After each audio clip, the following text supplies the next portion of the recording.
Finally, after 1,000 years, it's complete. The Elephant in the Red Pants has been a white whale of mine, if you will.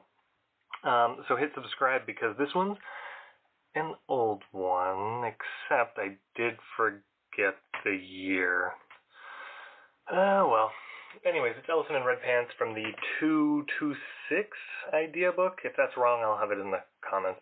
It's an idea book that I do not own from, I want to say, late 70s. I don't know if there are many figures in the book, in the idea book or not. I've only seen it online. Like I said, I do not own it.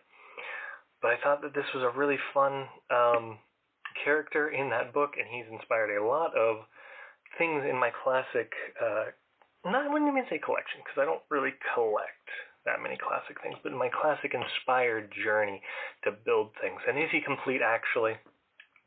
Hey, spoiler alert, no, he's not. So, technically all that we have is this front picture, and the one thing that I can tell you is that all of the seams on the front, the lines in between the brick, the connection points, I don't know what else you call them other than those, are as close as I can get them. I believe that these are all correct.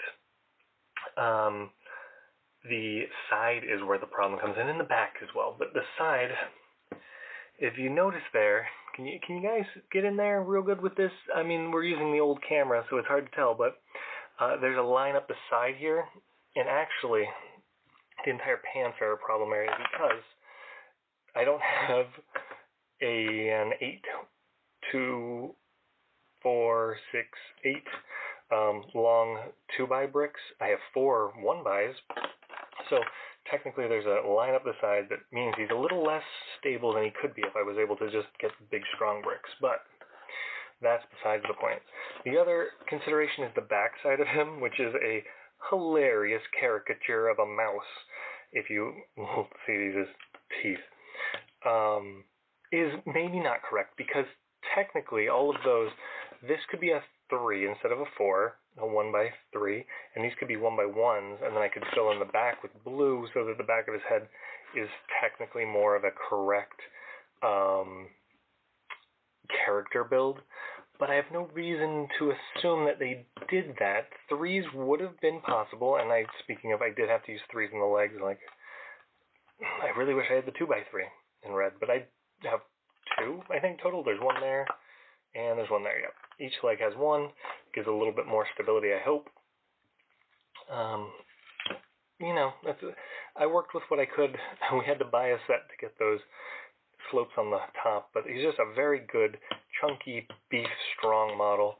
Of course, you could, like, repose him using the pieces provided in the instruction ideas, and I think that looks reasonably okay. I mean, I can obviously rebuild the whole thing. I guess if I wanted to go like this, that would be a little more accurate because he's got his hand there on his arm, but not for me, thank you. Well, maybe for me later, we'll see. I like this one though. I think he looks like he's waving. Very nice. But yeah, that's basically it. The other consideration is that how do you lock in this section as best as possible? Theoretically, this could be a 6 long brick all the way through. But again, like I said, from the one picture in the reference guide that I don't even own, that I got off the internet, that I looked at meticulously to find what pieces are included in this good big character build, that's what I came up with. So, hey, it's Elephant in Red Pants. So, you know, consider becoming one of those yourself if you're interested in it. It's a member perk level on this very channel. And are we here just to talk about that? No, not really, not at all. But I finally finished him, and now I have one more display piece. I'd probably go along brick heads or something, right? Imagine if they made bobbleheads out of Lego. It'd be weird.